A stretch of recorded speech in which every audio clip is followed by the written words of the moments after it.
One of my first memories of alcohol was not from anybody around me in my real life, but from the movie Grease. Sandy, she transforms herself. She gets the cool guy in the end. She's smoking. She starts drinking. That was my idea of what it meant to be an American teenager. People tend to overestimate risky behaviors. Middle schoolers will overestimate how many seniors are vaping. Seniors will overestimate how many college students are binge drinking. If you go into college thinking that everybody is binge drinking, then that's going to change your own behavior. I feel almost a sense of responsibility that I have to talk about it because Yeah. there aren't enough Asian women sharing their struggles with mental health, specifically with substance misuse. Not everybody has that luxury to be so open and vulnerable about parts of themselves that were painful, that other people might not necessarily understand. What do you think is a misconception about substance abuse amongst teens that parents and schools are getting completely wrong right now? I think that there is this conception like, not me or not my child. I think that people grow up with a certain idea or image of what somebody who misuses substances or someone who's addicted to substances looks like. And, it doesn't, that person that comes up typically doesn't look like me. Or, somebody who comes from, who's had an opportunity and loving parents and, a certain socioeconomic class. And so I really want to dispel this notion that not me or not my child. And because it can happen to anybody. And um, everybody thinks not me in the beginning. And it doesn't usually begin as this like catastrophic, oh my gosh, I'm addicted. But it's after this cycle of patterns of behavior over time, it progresses. And then you look back and you're like, oh my gosh, how did I get here? So I guess those would be the two things, this notion that it can't happen to me. And the second is um, like this, like, just a little bit won't hurt, Mm. just this one time, because it's never just this one time. If it doesn't, if you have a great time, then what's stopping you from doing it again and slowly increasing, building that risky behavior? You've been pretty open about the fact that you almost lost your own life to addiction. And just like you Mhm. said, when I look at you, I don't look at you and see somebody that fits that what I would think would be that mark, right? What information could have changed your behavior as a teenager had you known it then? That's a great question, and that really informs the work that I do. Like, what do I wish I would have known? And a couple of things. I think, just knowing that it could happen to me. I think, growing up in, a pretty tight knit, relatively happy household, having education opportunities, being upper middle class, like nobody in my family, certainly not me, just could imagine that I would fall into substance misuse and addiction. Um, and I think that I underestimated the power of peer influence.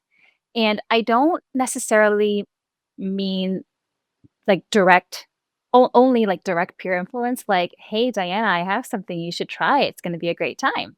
Like, that's direct peer influence, which is really powerful if you're a teenager. But the more subtle forces that were shaping my beliefs around alcohol and drinking and smoking, um, I'll give you an example. So, one of my first memories of alcohol was not from anybody around me in my real life, but from the movie Grease. So, Mm. I don't know if you know that movie, if you're from that time and Oh era. yeah, yeah, yeah, yeah, yeah, definitely. Yeah. But, Sandy, she transforms herself. She gets the cool guy in the end. She's smoking, she starts drinking, and that was my idea of what it meant to be an American teenager because I grew up in Hong Kong, and that was my idea of what it meant to be cool. That was like a rite of passage that, every young person kind of went through. So when I ultimately moved to New York, when those things opportunities started coming up in my life, it wasn't a shock. It wasn't, "Oh, that's really terrible, it's bad." It was like, "Oh, okay, I've seen this. I've seen this in the movies. Mhm. I know what this is about. The cool girl, she's gonna get the cool guy in the end." And so those influences are really powerful, and they drive perceptions, and then perceptions then drive behaviors. So in my sessions, I'm trying to dispel a lot of, like, those, beliefs that they have. It's almost like people think that that's normal behavior. Yeah, exactly. They Right. normalize it. Or, and this is, quite relevant for, where I am in Asia. They might understand that in Asia, certain behaviors are not really that culturally, prevalent. But then when they go to America, when they go to university in America, there's going to be this binge drinking expectation. And do some students do that? Yes, but it's not the vast majority, right? It's like an 20%. But if you go into college thinking that everybody is binge drinking, then that's going to change your own behavior. There's some interesting stats on that I found, right? You said something in our previous conversation that we had that was something like pre-high school students, 80 to 90% of them think that like high school kids or college kids are out binge drinking every weekend when really it's not like anywhere near that amount. Yeah, yeah. I mean, the numbers vary from community to community, but I think the general principle, and this is an established prevention theory, it's called the social norms theory. People tend to overestimate risky behaviors. They tend to overestimate, um, like middle schoolers will overestimate how many seniors are vaping. And then seniors will overestimate how many college students are binge drinking. And then this creates this internal peer pressure to then fit in when you're moving from middle school to high school to college. But the numbers can vary a little bit, depending on the community. How many students would you say you've gotten in front of to talk to about substance abuse and the issues? Oof, gosh, I've been doing this for 10 years. And last time I counted, I have presented to over 60 schools. Not all of them were students because we do a lot of faculty and parent work as well. But I've been in 500 student assemblies. I've been in small groups with students over multiple days. So at this point, it's got to be tens of thousands. Maybe even hundreds of thousands potentially. Potentially, yeah. Between that and the parents and Yeah. so do you think that you're like the fact that, had these substance abuse issues yourself and that it's something, that affected your life. Do you think that that gives you an advantage when you go up there and present to students or parents or faculty? Oh, absolutely. Yeah. I mean, you can imagine if somebody is just like teaching you this stuff. These are the harms of drinking alcohol. These are the risks of smoking or vaping THC versus somebody is like, these are the harms of overestimating, thinking that everyone around you is drinking because I made that mistake. I made that mistake, and these are the consequences that happened to me and what I wish I had known. Like, it's so much more, impactful that way. You're not just speaking to people's logical minds, but also their emotional one, and that's sort of like the premise of my company, East-West Prevention. It's culturally, that's me because 'cause I'm like this merging of East and West, the US and China, but I also think that that's what makes, like, prevention work, which is ultimately, like, the art of persuasion, right? Like, I'm trying to persuade young people and give them information to make healthier choices. When you want to persuade people, you can't just focus on the logic and the intellectual. You really have to speak from the heart and touch people, you know, in their hearts. That makes perfect sense. This whole concept of East and West, right? Like, and merging them together or whatever. Do you feel like there is different influences influencing like the youth in the Western side versus in Asia where you are right now? Yeah, for sure, for sure. I think that being in the East and the West, I'm just, generalizing, um, brings about, like, really unique, we call them risk factors and protective factors, so things that can improve the health of young people and things that can be risks for young people. I think culturally there is that, um, there is a cultural divide, for lack of a better word. I'll give you an example, like, in Asian culture, like, saving face is really important, and so if you are struggling with a mental health issue or with addiction, historically, you wouldn't talk about it. If you were struggling, it would be like, "Oh, why doesn't that person have control over their life?" It would be shameful to it would bring shame to yourself and to your family, basically. Um, and so it just wasn't talked about, in Asian culture.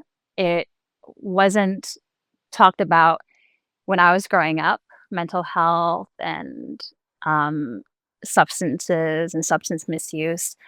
I also think that my parents' generation being immigrants to the US, they had this one goal and vision, which was to work really, really hard at any cost, even if it meant they couldn't be around a whole lot. And research shows that, permissiveness or, like, neglectfulness is a really big risk factor for not just substance misuse, but risky behaviors. So, um, I think that culturally, you have to have a really keen eye for what are some of the things that are really protective about that culture and what are some of the things that are potential risks. And actually, research shows, irregardless of culture, if a person moves around a lot from one place to another, like, they're at higher risk for adverse childhood experiences, ACEs, because they're carrying a lot of grief from going place to place. There's the challenge of starting over again. There's, all the stress that comes with fitting into a new place and navigating your identity. So, irregardless of culture, just the simple fact of moving around a lot can bring a unique set of challenges, if that makes sense. Yeah, that's very interesting. So, and I want to come back to that a little bit, but I want to stay on where we are right now.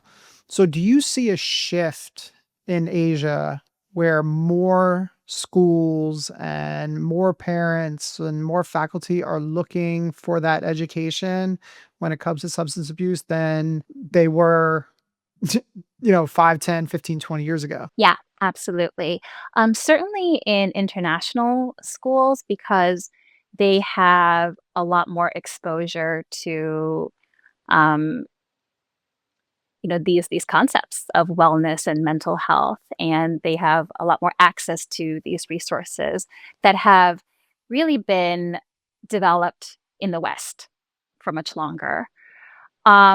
So in international schools where I primarily work right now, there's a lot of talk about, supporting youth mental health, um, suicide prevention, pastoral care, just protecting protecting the whole child, not just getting them to excel academically, but really meeting their social emotional needs. Now, for local Chinese schools, there's definitely a much bigger delay because the Chinese curriculum is really, really, really intense. I don't know if you've heard, like, these kids go to school at 7 a.m. and they're in school until 8 p.m.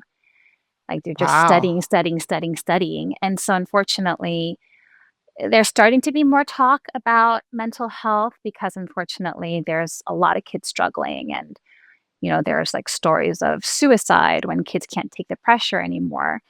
But in general, just from a logistical standpoint, it can be really hard to fit these types of conversations and these types of workshops in when the workload is so demanding. So a lot of families are opting for less traditional school settings or more of like a hybrid international, Chinese style school. But there's definitely, yeah, there's definitely some changes, but some quicker than others. Yeah, yeah. No, no, that makes sense. So is that kind of what prompted you to say, "Hey, you know what? Like I have a really good business idea here." Like cuz you've been doing this for 10 years, going out and speaking to schools, but you just weren't doing it as your own business. Now you are, right? What was the signals that you looked at that said, "Hey, you know what? There's really a market out there for what I do." Just hearing from parents of them how many of their kids are struggling and how the parents are struggling to know how to support their kids. Because a big part of the work that we do is also helping parents navigate these mental health issues. At the end of the day, substances are part of mental health. Substance issues are closely related to mental health. So I'm just kind of generalizing as mental health. Um, but moving here, yeah, I just saw like, it was like this perfect Ikigai, like the Japanese concept of like what I'm good at, what the world needs, what I can be paid for, and I forgot what the fourth one was, That's but okay. it just Those 3 are very important. yeah, yeah, there's one more, but, it just felt like something I was really qualified to do. There is this space, this vacuum, and I embody, I have this, Chinese culture, I have this American culture, I understand the pressures and the challenges that Chinese families face, and I have the training, but also the lived experience, so Yo, yo, I just wanted to take a very quick break in the action here because I just realized something crazy. 85% of the people that are watching our videos on YouTube are not subscribed. This is what happens when you actually get smart people to look into your analytics. So if you are enjoying this content and you want more practical advice and tips on how to grow your brand and your business with video, please hit the subscribe button. I do truly appreciate it. And let's get back into the interview. What do you prefer? Do you prefer getting in front of a group of like 500 or 1,000 students and speaking, or do you prefer doing like a small intimate workshop with maybe 10 families or, 10 to 20 parents? Which one is your preference? oof, that's a tough question. I would say probably the smaller workshops. I mean, with the big assemblies, you have the benefit of just scale and mass. You can reach a lot of people in a short amount of time. Um, and for some schools, that's you have to meet them where they are. Yeah. That's that's what they can offer. But this work is really impactful when it's smaller groups and there is that back and forth discussion. Um, you're getting to know what they're thinking and you're practicing the skills. I mean, there's a lot of skill building that goes into this in terms of you're in this situation. How would you react? Let's say you're in a party and people are getting drunk around you and somebody comes up to you and offers you a shot and you're a 15-year-old kid. So like we work through a lot of these skills. We talk about what are some early warning signs if you or somebody else might be going down that path. And then how do we have these interventions? with each other, with people that we care about, what kind of language do we want to use? What do we want to kind of shy away from? There's a lot that goes into what you say, and it's not so much what you say, but how you say it. And Mm. so we have to like build these skills, and that can be a lot harder to do in a large assembly. It can be done. I have done it, but small W it's a bit tougher. So when Yeah. you were building, like, your business and, like, thinking about different offers that you may, want to put out to whether it's schools or groups or whatever, how were you kind of conceptualizing, like, the different things that you do? Yeah, well, I had the benefit of, working for the leading prevention organization, Freedom from Chemical Dependency, which later became Hales and Betty Ford. So, I had the luxury of just learning the best practices and getting a really wide range of clients in all different kinds of situations, small independent schools, huge international schools, where they would send a team of 4 of us, overseas and work with each grade. Um, and then, small independent schools with 20 kids a grade in all kinds of countries around the world. So I had the privilege of, um, learning through not just professional development, but also just on the road, in all these different settings.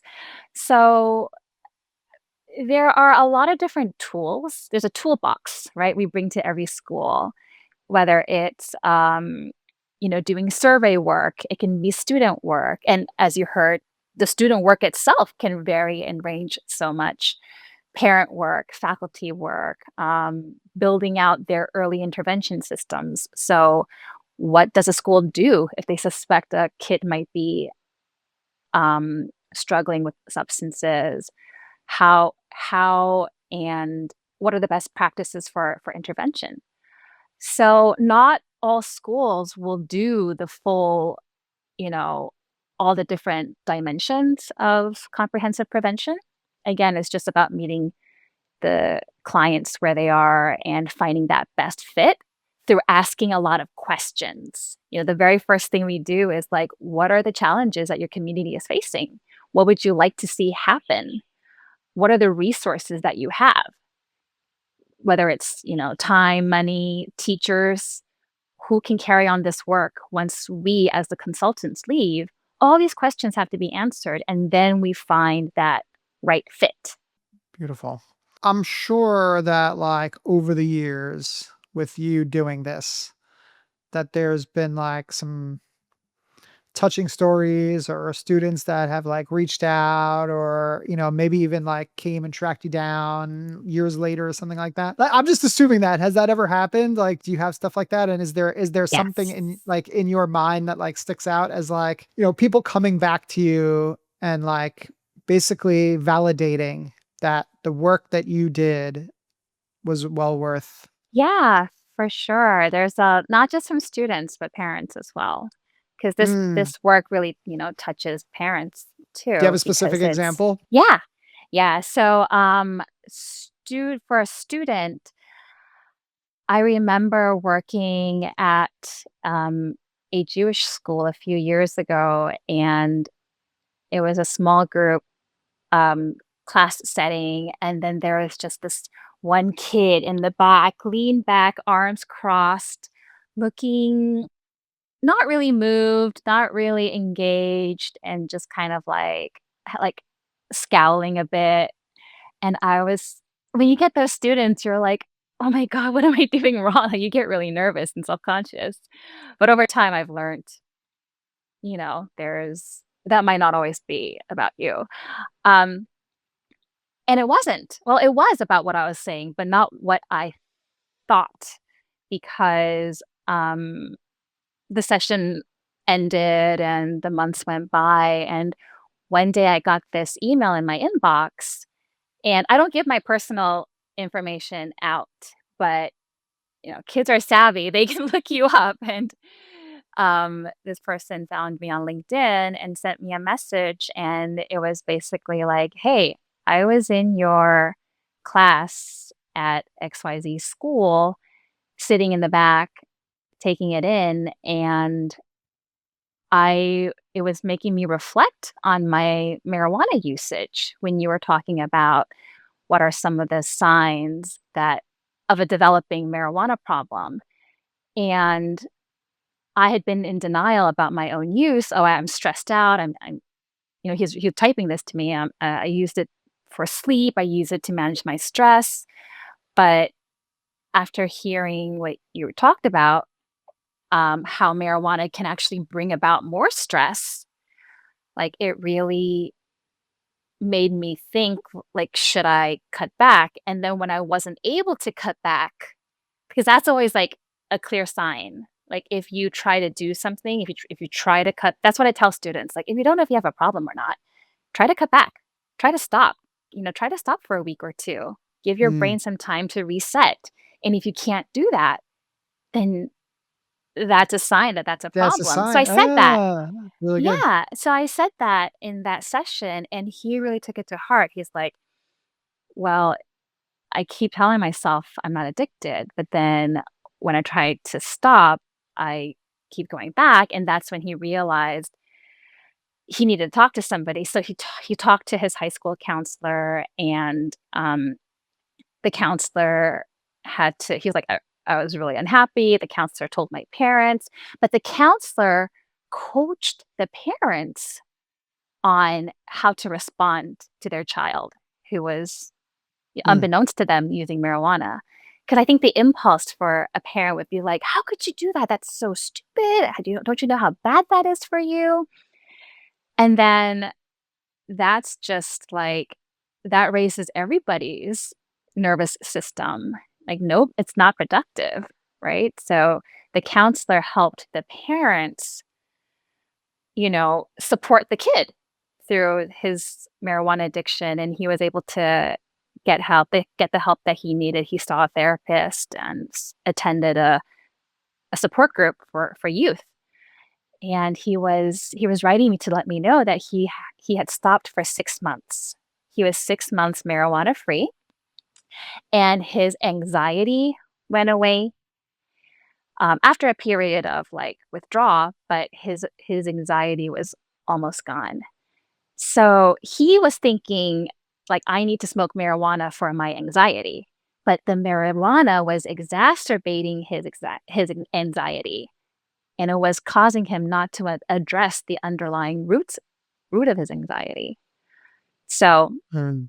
that's, yeah, I mean, we do data, we measure outcomes, but then, like, this is something that doesn't always get captured by data. It's like those just really, yeah, just, like, really powerful examples of how impactful this work can be. And then there's, like, parent stories as well, like, parents coming up to me after a session, and they're like, "I know you're talking about, students, but actually this applies to me." And they some of them pour their hearts out. Or it Yeah. could be about a loved one, like a husband who's struggling with this stuff, and what do I think could help them? There's a lot of conversations when the actual presentations are over. Of the people that are listening, probably the biggest audience would be parents, right? Of the main Wow. audiences that you speak to, which is like obviously school, faculty, parents, and students. So I think of the people that are listening to this one, it's most likely going to be parents, right? So as a parent myself, and also as somebody that struggled with substance abuse myself for a long period of time, like from like high school and everything like that, right? Into like college and everything. And what do I need to do and when do I need to start educating my kids? Like, what's the right age to start like planting the seeds for them so that they don't follow the same path that I went on? Yeah, that's a really great question. In prevention, we like to say the earlier the better. The more upstream you can go with this stuff, the better. And it doesn't have to be related to substances necessarily, right? Mm, You can make it age appropriate to something that is relevant to their day-to-day life. So, for example, I have a 4 and a 6-year-old. We use candy as an example of something that can be enjoyed sometimes, but we can't do it too often because it's not healthy for us in high dosages, high amounts. And you give the reasoning for that, right? And as they, so you're having conversations about health, what's not healthy, and then you're letting it become more nuanced and more sophisticated as they age. But in general, I would say one of the things that I really wished my parents had known was risk factors. So, risk factors are basically the things that can elevate or lower a person's risk, right? If you think mm, about it, when a person uses a substance, there's always an element of risk because I mean, these are addictive substances. But people's risk levels vary person to person, and that can be due to genetics, your personality, the age that you start using. So the younger that you start drinking or smoking, um, it's rewiring your brain. So you're more likely to have negative outcomes, but also more likely to the dopamine is hitting your brain harder the younger you are, so the more likely you are to be addicted. So age is a risk factor. Family history is a risk factor. Environment is a risk factor. Migration, if you move around a lot, that's a risk factor. So, as a parent, you have to be really mindful of what are the risk factors that really apply to my child. So, for my son, he's really impulsive, right? He has ADHD. ADHD is a risk factor. So, and he has not just from me, but my father. My father, had struggles with prescription medications. He also has that genetic risk factor too now, you see? mm. So, I can't change his personality or his genetic makeup, but the things that are within my power, I can build protections, right? I can encourage him to not use substances, or at least when it comes to legal substances, delay, his decision to drink as long as possible. 16 is safer than 15, 17 is safer than 16, 18 is safer than 17, right? So Mm. push off that decision as much as possible and give the scientific reasoning for that. Like, it's for your health. I'm not trying to deprive you because I want to be mean, but you are at higher risk and I care about your health. And then give him a lot of other ways to have fun, to have stress, to socialize with his friends, to form those intense peer bonds, which I think is a really big component when it comes to to substances. So, um, and then so that's an important thing, understanding risk factors, understanding protective factors, and then in general, as a general rule of thumb, just having as much conversations about this stuff as you can instead of one 60-minute conversation like, "Okay, have a seat, we're gonna have a talk about this drug stuff." Like, that's not what you wanna do. You want to just kinda integrate it into your day-to-day life. Like, what did you think of that movie that we just saw? What do you think of the lyrics to this song?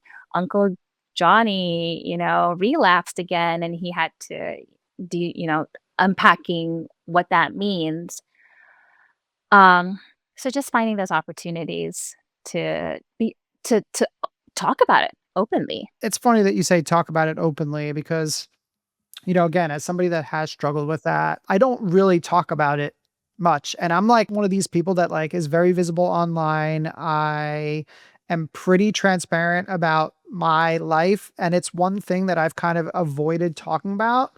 And I don't know whether it's because I'm like, oh, I don't want people to think like that, I could potentially go back to that so they wouldn't want to do business with me or whatever. I don't really feel like shame for it or anything like that. I think it's more of like a concern. Maybe it's in there subconsciously that I'm not like going out and talking about this kind of stuff. How does people like us, who have gone through these things and now are building brands and building businesses, and like, what's your advice to those people on how to address it as like a subject? Yeah, I mean, that's a good question. Um, I can tell you how I think about it. I think that I feel almost a sense of responsibility that I have to talk about it, Mm, because yeah. there aren't enough Asian women, um, sharing their struggles with mental health, specifically with substance misuse. Um, and I almost feel like an ethical responsibility to be a spokesperson because there's so much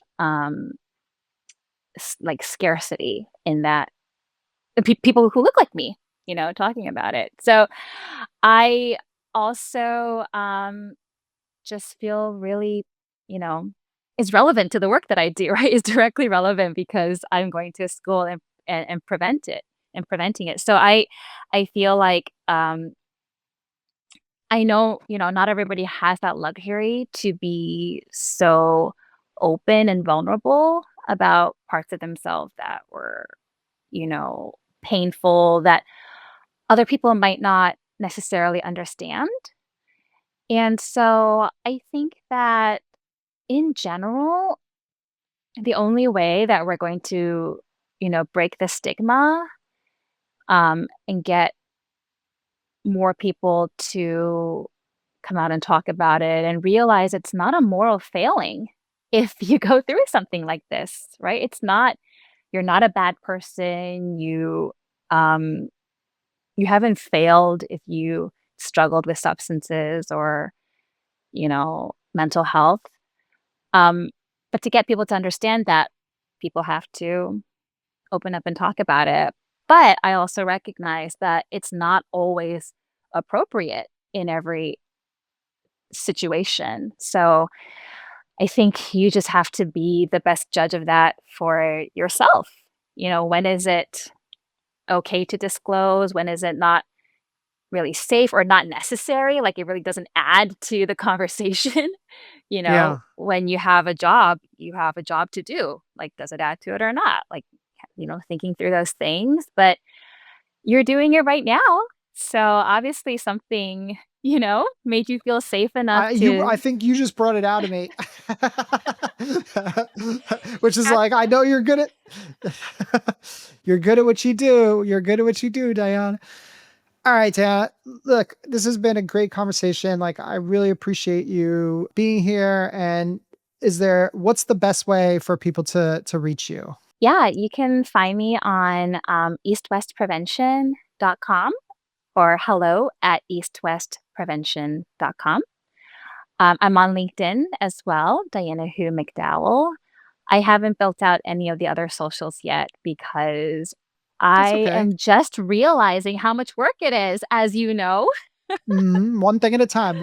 I always tell people, like, start with one, get that one to a place where you feel really comfortable with it and you haven't engaged a community before you start expanding and trying to be everywhere, because being everywhere is like a recipe for burnout, right? You talk about mental health and well-being, like trying to be everywhere is not good for your well-being, especially if you're somebody that's new to the whole content game. My advice for you, I didn't give you much Thank advice in this you. one, but I got a little something for you at the end. But no, like I said, thank you I'll so take much for it. being here. What you talked about today will resonate with a lot of parents and anybody that, has either struggling with substance abuse or has in the past, and anybody who may be in the education industry as well. So again, I appreciate you being here. It was a little bit of a different style episode today, but I enjoyed the conversation very much and I appreciate you. Thanks, Danny.